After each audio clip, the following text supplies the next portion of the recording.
Weekly series start हो रही है, तो उसमें हम ये नॉर्मली देखते हैं कि कहाँ पर कन्विक्शन है इस समय।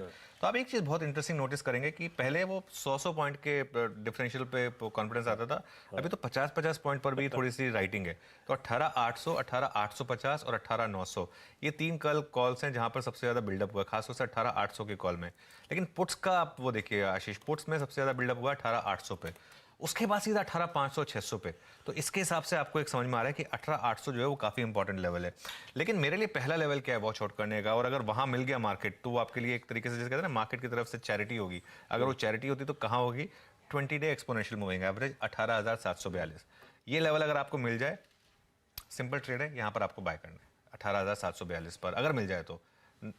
18,742 का मतलब 18,750 60 भी होता है, मतलब ऐसा नहीं है कि एकदम डॉट आपको 18,742 ही सॉफ्टवेयर में पंच करके रखना है, मतलब एक जोन है, इस जोन में मिल जाए आपको तो वो आपका फिर बाय जोन है। और बड़ा सपोर्ट कहाँ है? 50-डे एक्सपोनेंशियल मूविंग एवरेज, वो है 18,620। तो बाइंग का जोन हो गया 18,750 से 18,800, जो कि आज सुबह SGX निफ्टी अगर सही है तो मिलेगा आपको 18,750 से 18,800। अगर मिले आपको तो आप उसमें लॉन्ग करेंगे। इंट्राडे में आपका स्टॉप लॉस क्या होगा? 18,730, 18,742 20-डे एक्सपोनेंशियल मूविंग एवरेज, 10-12 पॉइंट और दे दीजिए, और सिंपल मूविंग एवरेज भी 18,730 पर है, तो वो एक आपके लिए एक स्ट्रिक्ट स्टॉप लॉस हो गया निफ्टी पर। लेकिन अगर आप एक पोजिशनल ट्रेडर हैं आशीष, तो आपको स्टॉप लॉस अपना ट्रेल करना होगा 50-डे एक्सपोनेंशियल मूविंग एवरेज 18,620 पर। निफ्टी पर मैं ज़्यादा कॉन्फिडेंट हूँ compare to bank Nifty. Bank Nifty की बात करेंगे, निफ्टी पर मैं ज़्यादा कॉन्फिडेंट क्यों हूँ? 2 कारण से। एक, रिलायंस का सपोर्ट मिलना चाहिए, सब ये जो ड्यूटीज़ वगैरह कम हो रही है इससे थोड़ा सा एक फर्क पड़ेगा। एक आईटी का मार्केट को बहुत स्ट्रांग सपोर्ट मिलेगा। आईटी में अब एक आप बात मान लीजिए, हर डिप पे बाइंग आएगी। अब ये आईटी वो वाला नहीं है कि एक बस ये रैली खत्म हो गई, ये रैली खत्म होने वाली नहीं है, ये रैली स्टार्ट होने वाली रैली है आईटी में।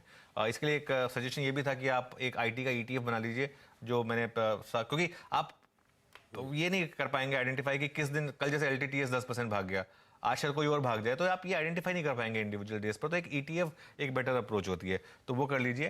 लेकिन बैंक निफ्टी ट्रैक करेगा, तो अगर मार्केट में अगर कोई रीजन की वजह से ये जो आप डिक्लाइन देख रहे हैं, ये इसलिए देख रहे हैं क्योंकि मुझे लग रहा है कि बैंक निफ्टी में हल्का सा गैप डाउन होगा क्रूड की वजह से, और तो वो थोड़ा सा ड्रैग करेगा। लेकिन अगर आपको फोकस करना है तो निफ्टी पर फोकस करिए बजाय कि बैंक निफ्टी के। देखिए मार्केट में फेजेस आते हैं, एक फेज आया जिसमें आप सिर्फ बैंक निफ्टी पर फोकस कर रहे थे, आपका अच्छा पैसा बन रहा था।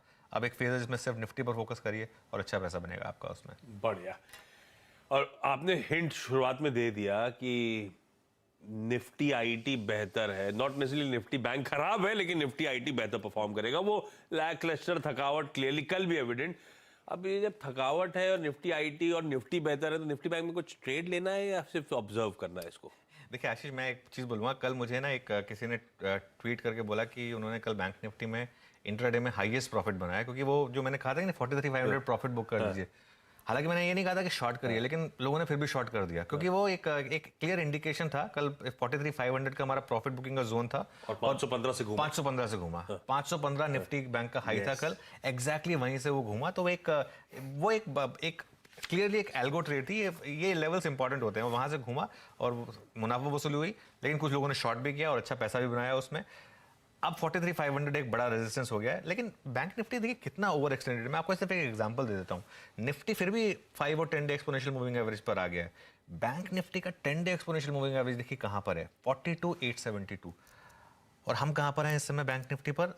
कल के डिक्लाइन के बाद भी 43,000 के ऊपर, 43,260 पर हैं हम। तो सिर्फ 10 डे एक्सपोनेंशियल मूविंग एवरेज पाने के लिए आपको 400 पॉइंट का डिक्लाइन चाहिए, और 20 डे एक्सपोनेंशियल मूविंग एवरेज है 42,350। आशीष मेरे लिए 42,800 से पहले बैंक निफ्टी में कोई बाय नहीं है। शॉर्ट में अभी भी नहीं कहूँगा, लेकिन 42,800 से पहले कोई बाय नहीं है। अगर वो नहीं मिलता तो आप मत लीजिए।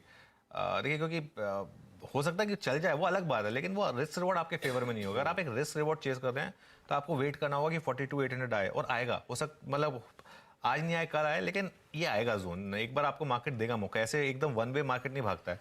और आज शायद क्रूड की वजह से शायद आ भी जाए, तो 42,800 अगर मिल जाए आपको तो वो एक अच्छा बाय जोन हो जाएगा। और स्टॉप लॉस आपका बहुत क्लियर है, जो पिछले कई दिनों से लगातार सैक्रोसैंक्ट बना हुआ है, 42,500।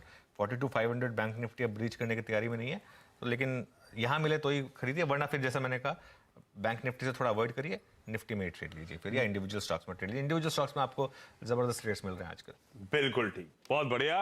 ये हो गई निफ्टी बैंक की ब्यूटीफुल सी स्ट्रैटेजी आप लोग